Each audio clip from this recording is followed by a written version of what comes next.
We're very fortunate to have a beautiful and amazingly built rifle on the channel for a good cause.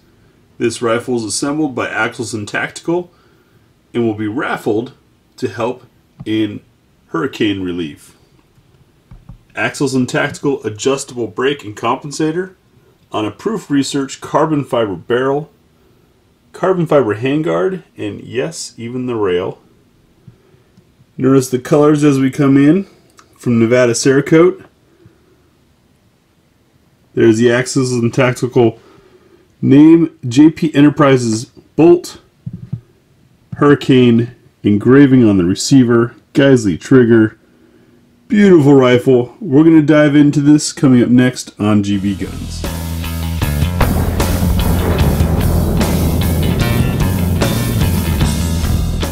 Now, you've seen us cover rifles before, and you know it's difficult for me to get the whole thing in frame on our ammo crate workbench, but I wanted to give you a look at this thing as it's fully assembled. It is just gorgeous. And you saw in the intro there the right side of the gun. I want to show you the left side of the gun and part of what makes this Cerakoting so awesome. Look at that, isn't that cool? I just had to show it to you before I break the rifle down, because then obviously we lose that effect. That's a Hurricane. As I said in the intro, this rifle was assembled and built in an effort to raise funds for hurricane relief for all of those who were impacted in the south and east over there. A lot of rifle makers and gun folks out there, and I think it's a really cool cause. Now we can take a look at this gun. I'll break it apart and we'll look at what makes this so special. To start off, this is all built by Axelson Tactical. This company makes some very high-end rifles, really fancy stuff, and has recently been in partnership with Cabela's and offering some very special editions through Cabela's. And Cabela's, as I understand it, will be supporting this raffle. The other major party involved in this is Hurricane Media. You may be familiar with this if you've seen some of my writing. I write for Hurricane Media under the Arms Guide / Loadout Room. Very cool place.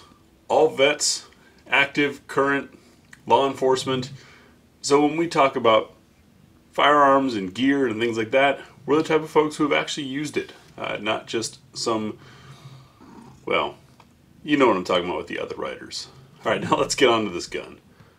So starting at the business end of this rifle is an Axelson Tactical brake. Notice it goes smaller to larger. That's done intentionally because actually that's the way the velocity works. The brake is also a tunable compensator. You see these ports on the top that have set screws in them. Comes with the wrench, and you remove to set for the direction you want. Some of us, depending on how you pull, ammo, situation, all that, you might find the rifle going in one direction or the next, and this helps compensate for that without kicking a bunch of dirt in your face because the bottom is closed. Also has a bit of a target crown style recession on the end of it, which is very nice. These proof research barrels, I remember when they first came out, everyone was kind of in doubt, and well, now they're record holders in what a lot of the pros use. It's my first time handling one.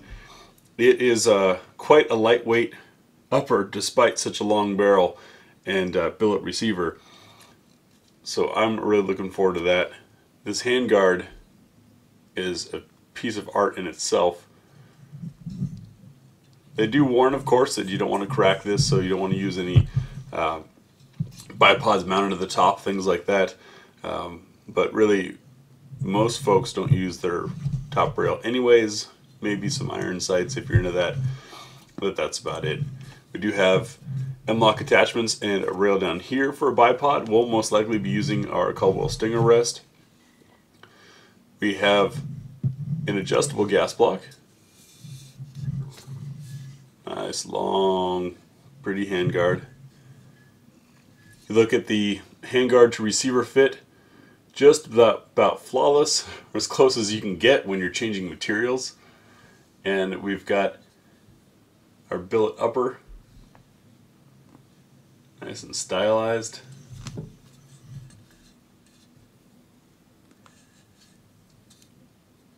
Very neat looking lines. Now this does have a JP bolt, and we'll be taking a look at that next. So starting off with this gorgeous carrier. Look at that, isn't that just beautiful? I've heard about these guys, never handled one until now. Beautifully machined. I mean, it's flawless. Of course, our gas key is staked properly, and although a lot of people say that, when people usually don't define is what makes it properly staked. If you take a look, you see how the staking cuts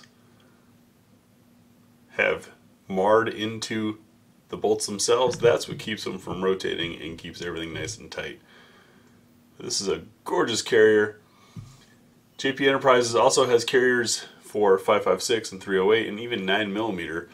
If we're lucky, we'll get to try out one of their 9mm systems in some of these pistol caliber carbines we've been doing lately.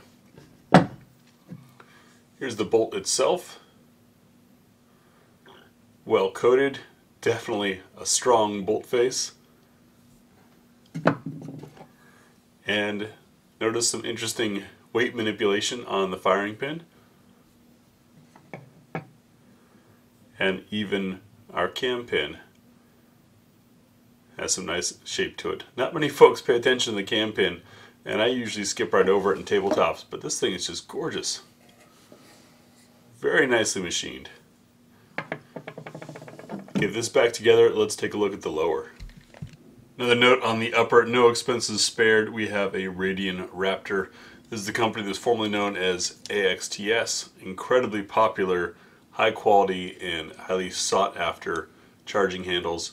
Ambidextrous, nice and comfortable to grab onto. And that's a true ambidextrous, folks. See, I pull on this side and it still opens. Now our billet lower, just in looking at it off camera, I can't see a single machining mark. Beautifully done. A nice true flare to the magwell. BCM grip, that's a slightly more vertical style. And we've got a Geissele trigger in it. Notice also the polymer padded screw there for tensioning the upper and lower. Hurricane emblem, some serrations on the front. Just a gorgeous build. Magpul PRS stock. If there's one thing I do like from Magpul, it's these stocks. The cheek riser is adjustable, as is the buttstock. Let's see if we can get some of this turn.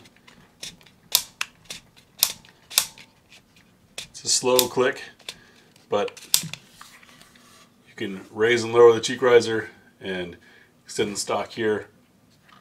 You do have an M-lock slot down below if you wanted to add a monopod on the rear. Like I said, we'll probably be using our rest when we shoot this. Really looking forward to this. We've had some gracious ammunition donations from Nosler to support the cause. We have a couple boxes of their 140 grain RDF round. Got a couple donations from Prime Ammunition. I've heard a lot about these guys, haven't shot it yet. This is their 130 grain, so it's slightly lighter, slightly quicker round.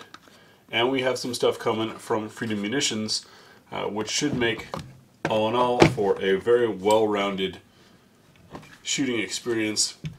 Now, I know that 6.5 Creedmoor is all the rage in the precision shooting world and long-range shooters. We have 100 yards. That's what we're going to shoot at. My thought on that is grouping at 100 yards is probably the most realistic grouping that we can do for this rifle before wind and things like that start to take effect on the shooting ability. So don't want to hear any gripes when we shoot 100 yards with this. That's what we've got for now until we get our own range built.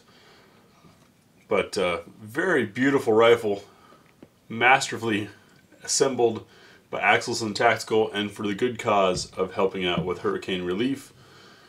Axelson Tactical, Cabela's, and Hurricane Media combined to make this rifle. Very special. We'll get it out to the range soon. Thanks for watching.